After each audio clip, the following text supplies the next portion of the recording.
and Marcel.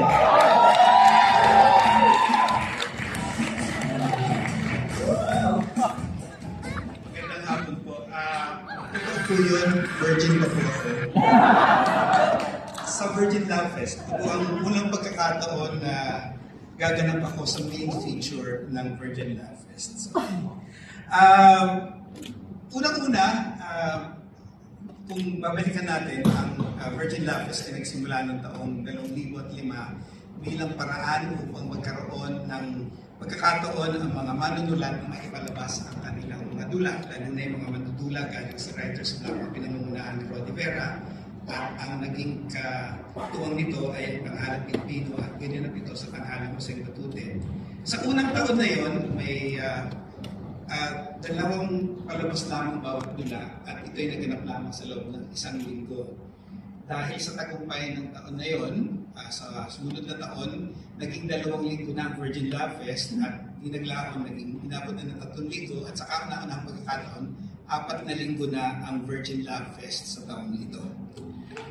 At noon pa man, nagsimula ito na ginaganap sa buwan ng Hunyo sapagkat noon na ang mga profesional na pangkat na pandulaan ay nagtatanghal na nasa ayon sa kalendaryo ng mga paaralan, yung Hunyo, bakante ang mga artista, ang mga direktor, kaya nakakuha ng maraming artista at direktor mula sa iba't ibang pangkat na pantanghalan. At isa rin yun sa naging sabihin na natin na identity, no? Identidad ng Virgin Love Fest na ang mga direktor at ang mga mandudula at ngayon maging ang mga pangkat pangproduksyon, maging ang mga artista ay nagagaling sa iba't ibang pangkat pandulaan at maging sa mga artista na mas kilala sa telebisyon at sa pelikula at ganyan ang mangyayari sa taong ito. Dahil doon ang Virgin Love Fest ay hindi na lamang naging isang piyesta ng mga mandudula at direktor, kundi na rin isang taunang pagkikita-kita, pagsasama-sama ng mga manggagawa sa teatro dito sa Pilipinas, lalong-lalo na yung mga galing sa iba't ibang pangkat. Sa ngayon, sinasabi na ang Virgin Love Fest ay cornerstone of Philippine Theater o kaya the premier Philippine Theater Festival. Ang mga dula na nasulat mula sa Virgin Love Fest ay hindi lamang nagkakamit ng mga premyo sa mga tao ng timpalak gaya ng Palangka, kundi ito'y bahagi na rin ng matatawag nating Philippine Theater Canon at ginagamit na sa iba't ibang mga universidad, kolehiyo at paaralan ng mga, hindi lamang ng mga nag-aaral ng teatro bilang kanilang mga dula, kundi sa loob ng maraming taon ay nagkaroon na rin ng mga profesional na produksyon ang mga dula na galing sa Virgin Love Fest.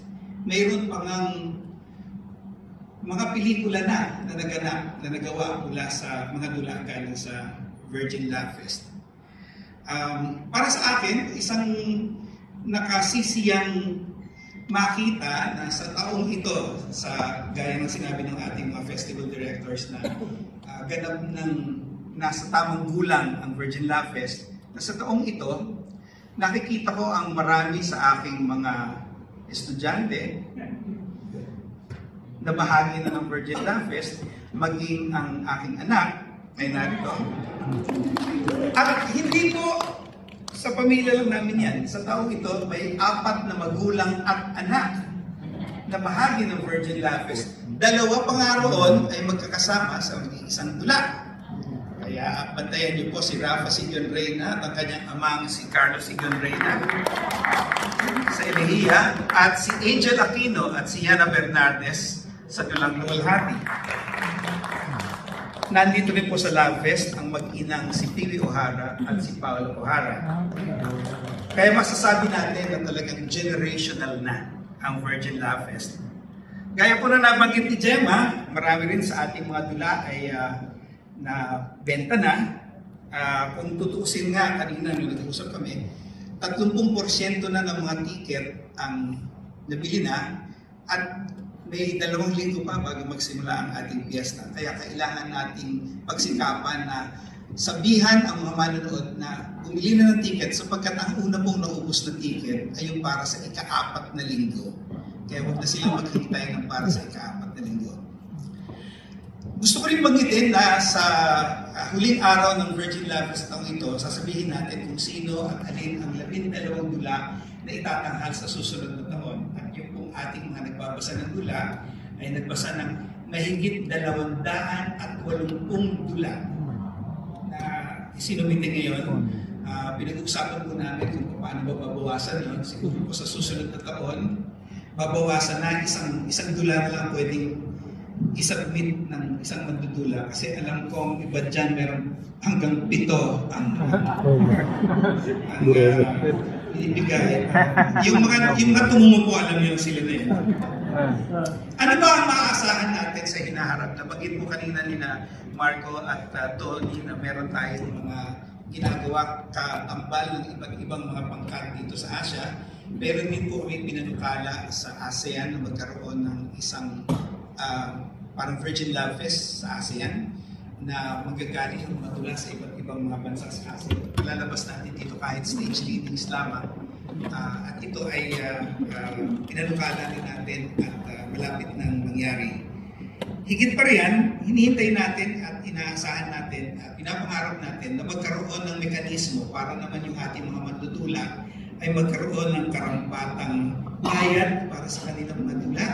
Dito sa atin, hindi tayo sanay na ang ating mga artista, ang ating mga magagawang pansining ay umaani ng salapi para sa kanilang gawa. Ngunit kung pag-iisipan natin na nandito na tayo sa tinatawag nating creative economy, kailangan na yung gawang pansining at ginagawa mula sa katas ng imahinasyon ng ating mga mandudula at mga artista ay magkaroon na ng karampatang bayad. Kaya sa hinaharap na sisikapin natin magkaroon na ng mekanismo para magkaroon ng maaari natin tawagin bilang isang playwrights collecting society para sa mga mandudula na kagaya ng ginagawa ng mga musiko na ngayon at sana sa hinaharap maging sa mga artista. Ang Virgin Love Fest ay hindi lamang isang piyesta, kundi ito ay tago ng pagsasama-sama ng isang pamilya. At ang pamilya na yan ay ang pamilya ng mga manggagawang pansining, lalo-lalo na ang mga manggagawang pagteatro. At inaasahan natin na tayong lahat ay muli magkikita-kita sa VLF 21 Hubot-Hubad mula sa ika-3 hanggang ika-28 ng Hunyo sa taong ito. Magandang hapon po at maraming salamat sa inyo.